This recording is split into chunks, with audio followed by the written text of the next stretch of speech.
Hi, my response this week is to James Fisher's question as to whether we live in a more stable world due to the presence of nuclear weapons.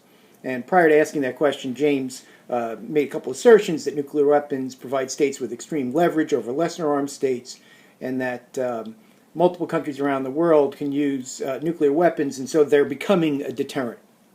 So, the countries that actually have nuclear weapons, there's not a lot. It's the U.S., Russia, Great Britain, France, China, Israel, India, Pakistan, and I guess North Korea now. So let's think about whether or not those states use their nuclear capabilities as leverage. And I'm really not aware of that.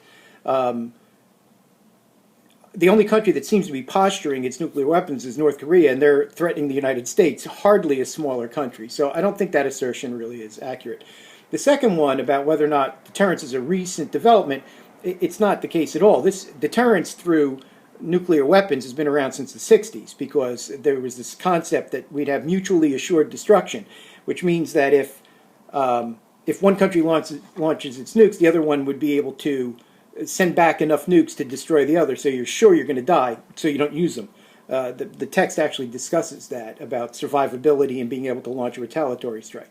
So that deterrence idea is not new at all. It's been around a while. But I think what is new is that countries that aren't part of the Big Five that first signed, like India and Pakistan, have used their regional capabilities to deter each other from attacking one another. And Israel has obviously used their nukes to ensure that the Arab states won't get together and invade, because they would destroy every Arab capital and other places too.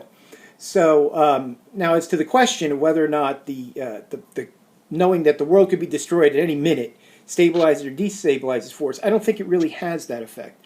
I think it's a secondary step. The real stability in the world would come from communications between countries, lessening geopolitical, cultural, religious conflicts, but most importantly, eliminating poverty around the world. I think that's the biggest driver. This tension between the haves and have-nots is what destabilizes the world. That's my opinion, and I'm sure you can find people arguing both ways on it, but that's the way it looks to me.